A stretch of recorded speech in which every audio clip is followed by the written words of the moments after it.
Hi student, मैं आपका अपना मनोज सर अपने सर्वोदय ग्रुप यूट्यूब चैनल में आप सभी का स्वागत करता हूं।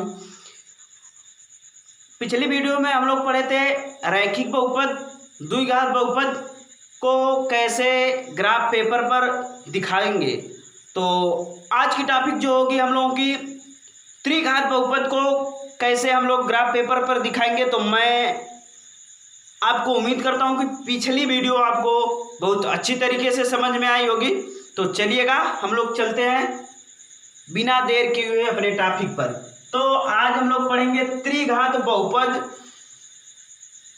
का ज्यामितीय अर्थ, मतलब कैसे ज्यामिति को उसको ग्राफ पेपर पर दिखाएंगे, कैसे ग्राफ द्वारा उसका शून्यांक निकाल सकते हैं। तो चलिएगा हम बताते हैं आपको। इधर सर्वप्रथम हम लोग मान लेंगे जो बहुपद दिया रहेगा उसको मान लेंगे y के बराबर। फिर उसके बाद पुरानी वाली वही प्रक्रिया जो रैखिक बहुपद और दो घात बहुपद के लिए करते थे। तो चलिएगा करके दिखाते हैं आपको। सर्वप्रथम हम लिखेंगे माना क्या माना, y बराबर एक्स क्यूब माइनस 4x। अब इसके बाद हम लोग क्या करेंगे, अब इसके बाद देखिएगा x का मान 2, 3 या 3 से अधिक y के मान के लिए निकालेंगे अपने स्वेच्छानुसार रखकर। तो चलिएगा एक सुंदर सा सुशील सा एक बॉक्स बना लेते हैं इधर। तो चलिएगा बॉक्स बना लेते हैं, इसके बाद उधर मैं मान निकाल कर आपको बताता हूं। तो स्टूडेंट बने रहिएगा हमारे वीडियो में लास्ट तक, आपको बिल्कुल आसान तरीका से बताया जाएगा जो आपके समझ में आ जा सके। तो स्टूडेंट चलिएगा बॉक्स बन गया, यहाँ होगा x और यहाँ होगा y। तो चलिएगा हम दिखाते हैं आपको। अब समीकरण इसको मान लेते हैं a। तो x का मान अपने स्वेच्छानुसार, तो चलिएगा हम लोग मान निकालेंगे।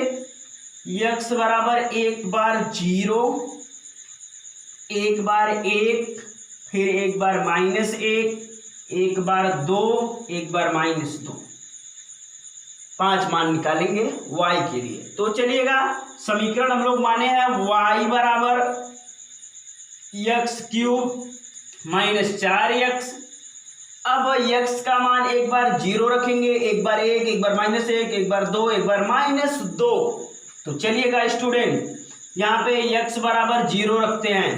पहली बार x बराबर क्या रखेंगे 0, तब देखते हैं y का मान क्या आएगा।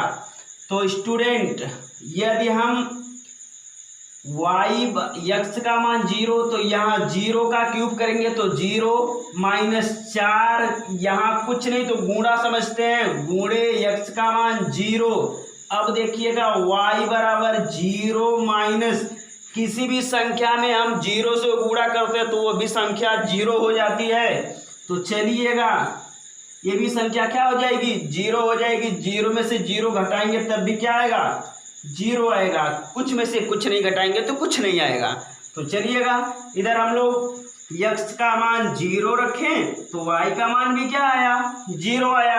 तो चलिएगा अब x का मान 1 रख के देखते हैं कितना आता है। अब क्या रखेंगे x बराबर 1 रखेंगे। तो चलिएगा स्टूडेंट यहाँ पे x बराबर 1 रखेंगे तो देखिएगा y बराबर यहाँ पे x की जगह पे 1 का क्यूब किया जाएगा तो 1 ही आएगा। यहाँ पे -4 गुणे x की जगह पे 1 रखा जाएगा, यहाँ होगा y बराबर 1 -4 का गुणा किया जाएगा 1 में तो 4 हो जाएगा। अब 4 में से 1 घटाएंगे तो क्या आएगा -3 आएगा, क्योंकि माइनस इसलिए लगाएगा, मैं बताया था कि जो संख्या बड़ी रहेगी उसी का चिन्ह लगाया जाएगा। तो हम x का मान 1 रखे तो y का मान क्या आया, y का मान -3 आया। तो चलिएगा अब x बराबर एक और मान रख के -1 रख के चेक करते हैं। x बराबर क्या रखा जाएगा, -1। तो स्टूडेंट चलिएगा यहाँ पे -1 रख के देखते हो क्या आता है। -1 रखा जाएगा तो x की जगह पे -1 होगा, y बराबर यहाँ -1 का क्यूब, क्योंकि x की जगह पे क्या रखा जाएगा, -1। तो -1 का क्यूब -4 गुणे क्या होगा, -1 होगा। -1 का क्यूब किया जाएगा तो -1 रहेगा, क्योंकि किसी भी संख्या अगर विषम में उसकी घात हो वह माइनस में हो तो माइनस आएगी, अगर सम में है तो प्लस में आएगी। यहाँ पे विषम है 3, इसलिए जो मान आएगा किस में आएगा, माइनस में आएगा। तो चलिएगा अब यहाँ माइनस का गुणा माइनस में हो जाएगा तो प्लस हो जाएगा, और 4 का गुणा 1 में करेंगे तो 4 होगा। अब 4 में से 1 घट जाएगा तो क्या आएगा, 3 आएगा, क्योंकि चिन्ह विपरीत, और तब संख्याएं आपस में क्या हो जाएंगी, घट जाएंगी। यहाँ पे -1 रखे हैं तब कितना मान आया है, y का मान 3 आया है। अब x का मान 2 रख के चेक करते हैं तब क्या आता है। चलिएगा x का मान 2 रखते हैं, यहाँ पे x बराबर 2। तो चलिएगा y बराबर x की जगह पे 2 रखा जाएगा तो 2 का क्यूब -4 गुणे 2 होगा यहाँ। अब 2 का क्यूब करेंगे तो 2 गुणे 2 गुणे 2 3 बार, 2 गुणे 2 गुणे 2, जिसकी जितनी बार घात होती है उसका उतनी बार गुणा होता है। तो चलिए कर लेते हैं गुणा। 2 दूना 4, 4 दूना 8, यहाँ पे 8 होगा, 8 फिर माइनस 4 दूना 8 होगा। तो यहाँ पे कितना मान आएगा, 0 आएगा। 8 में से 8 घटाएंगे तो 0 आएगा। तो x का मान हम लोग 2 रखे, तब y का मान कितना आया, 0 आया। चलिएगा एक मान और निकाल लेते हैं, -2 रख के x का मान। तो चलिएगा स्टूडेंट x बराबर अब की बार क्या रखा जाएगा, -2 रखा जाएगा। तो यहाँ पे केवल माइनस लगा लीजिए, तो रखिएगा माइनस। y बराबर होगा x की जगह पे -2, x का क्यूब था तो -2 का क्यूब -4 गुणे यहाँ पे क्या होगा, -2 होगा। तो -2 का क्यूब किया जाएगा तो ये होगा, मैं बताया हूँ आपको 3 बार गुणा, माइनस का 3 बार गुणा करेंगे तो माइनस ही आएगा। 2 का अगर 3 बार गुणा करेंगे तो क्या आएगा, 8 आएगा। यहाँ पे -8 हो जाएगा। यहाँ पे देखिएगा ये प्लस में, ये माइनस, ये भी माइनस, माइनस माइनस का गुणा प्लस होता है। तो यहाँ पे +4 का गुणा 2 में करेंगे तो 8 हो जाएगा। चिन्ह विपरीत, संख्याएं समान आपस में कट जाएंगी।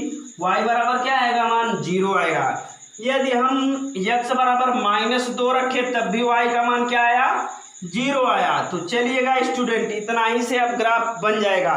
चलिएगा तो हम लोग अब ये मिटा के ग्राफ आपको दिखाते हैं, ग्राफ पर कैसे होगा x³ -4x ये बहुपद। तो चलिएगा स्टूडेंट अब हम लोग ग्राफ बनाते हैं। इधर देख, आप लास्ट तक, वीडियो के लास्ट तक बने रहिएगा, बिल्कुल आपको समझ में आएगा, बिल्कुल आसान है। तो ग्राफ बनाइएगा, ये होगा y अक्ष और ये होगा x अक्ष। तो चलिएगा ये x अक्ष और ये y अक्ष। मैं बताया हूं कि x अक्ष के दाहिने तरफ की जो संख्याएं होंगी वो धनात्मक होंगी। यहाँ पे -1 होगा, यहाँ पे -2 होगा। धन लिखा नहीं जाता है, छुपा रहता है। तो चलिएगा यहाँ पे -3 होगा, -4 होगा, यहाँ पे -5 होगा। और y अक्ष के बाएं तरफ जो संख्या है x अक्ष पर होती है वो ऋणात्मक होती है। तो यहाँ पे -1 होगा, यहाँ पे -2 होगा, यहाँ पे -3 होगा, और यहाँ पे -4 होगा, यहाँ पे -5 होगा। अब देखिएगा स्टूडेंट x अक्ष पर, x अक्ष के नीचे y अक्ष पर जो संख्याएं होती हैं वो ऋणात्मक होती हैं और जो ऊपर होती हैं वह धनात्मक होती हैं। तो यहाँ पे -1 होगा, ये -2 होगा, -3 होगा, यहाँ पे -4 होगा और यहाँ पे -5 होगा। और ऊपर यहाँ पे -1, -2, -3 -4, यहाँ पे -5 होगा।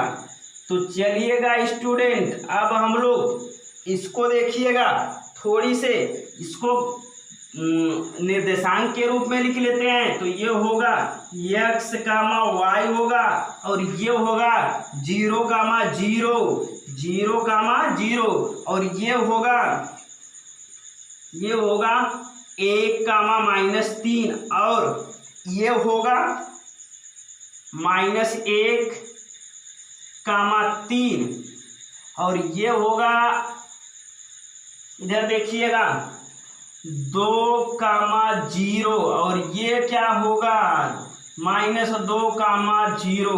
बिल्कुल अब इसी को आप ग्राफ पर चलिएगा लेके, 0, 0 मतलब मूल बिंदु निर्देशांक, ये मूल बिंदु मतलब न तो x अक्ष पर कुछ चला गया है न ही y अक्ष पर, तो ये मूल बिंदु पर अब जो रेखा जाएगी इसका मतलब ये मूल बिंदु से होकर जाएगी। तो चलिएगा स्टूडेंट, अब अगला वाला क्या है, x अक्ष पर 1 चला गया है और y अक्ष पर -3। x अक्ष पर चलिएगा, x अक्ष यहाँ पे है और y अक्ष -3 यहाँ पे है। तो चलिएगा दोनों को मिलाएंगे तो यहाँ बिंदु होगा, एक बिंदु मिला यहाँ, इसका निर्देशांक लिख लेते हैं, क्या होगा, x अक्ष पर 1 चला गया है तो यहाँ पे 1, -3 होगा। तो स्टूडेंट ये वाला भी निर्देशांक मिला था, ये था 0, 0, 2 हो गया है निर्देशांक। अब तीसरा देखिएगा, तीसरा है x अक्ष पर -1 चला गया है और y अक्ष पर 3 चला गया है। तो x अक्ष पर -1 यहाँ पे है और y अक्ष पर +3 कहाँ पर है, y अक्ष पर +3 यहाँ पर है। तो दोनों को मिलाइएगा स्टूडेंट, यहाँ पे ये बिंदु होगी, यहाँ पे, तो इसका निर्देशांक हम लोग लिख सकते हैं x अक्ष पर -1, -1, 3। अब अगले वाला देखिएगा कितना है, अगला वाला है 2, x अक्ष पर 2 चला गया है और y अक्ष पर 0, x अक्ष पर 2 प्लस में कहाँ है, यहाँ है।